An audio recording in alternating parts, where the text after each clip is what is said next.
আজকে আমি আপনাদের দেখাবো আপনারা কিভাবে আপনাদের মোবাইলের ইমি নাম্বার বের করবেন। মোবাইলের যে গোপন নাম্বার থাকে, ফোন হারিয়ে গেলে বা জিডি করতে লাগে অথবা আপনার ফোন যদি হারিয়ে যায় সেক্ষেত্রে ইমি নাম্বার দিয়ে অনেক সময় ট্র্যাক করা যায়। তো কিভাবে আপনি আপনার মোবাইলের ইমি নাম্বারটা বের করবেন? তো আমার স্ক্রিনটি ফলো করুন। আমরা এখন চলে যাব ডায়াল প্যাডে। তো আমরা ডায়াল প্যাডে চলে যাচ্ছি।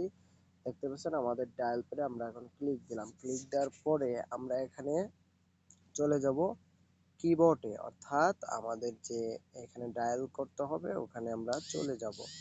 তো আমরা ক্লিক দিলাম। ক্লিক দেওয়ার পরে আমাদের দেখেন ডায়াল প্যাডটা চলে এসেছে। একটু ফলো করলে বুঝবেন ডায়াল প্যাডটা আমাদের চলে এসেছে। এখন আমরা চলে যাব, এখানে আমরা টাইপ করব স্টার হ্যাশ 06 হ্যাশ স্টার, মনে রাখবেন স্টার হ্যাশ 06 হ্যাশ। এই যে দেওয়ার পরে দেখতে পাচ্ছেন আমাদের এখানে আমাদের যে ইমি নাম্বার গুলো সেইগুলো এখানে শো করতেছে। দেখতে পাচ্ছেন আমাদের শুধু ইমি নাম্বার না, আইসিসি আইডি এইগুলাও শো করতেছে। আরো অনেক কিছু শো করতে আমাদের মোবাইলে যে নাম্বার আছে সেগুলোও শো করতেছে। তো এইভাবেই মূলত ইমি নাম্বার বের করতে হয়। ধন্যবাদ। ভিডিওটি ভালো লাগলে অবশ্যই শেয়ার করবেন।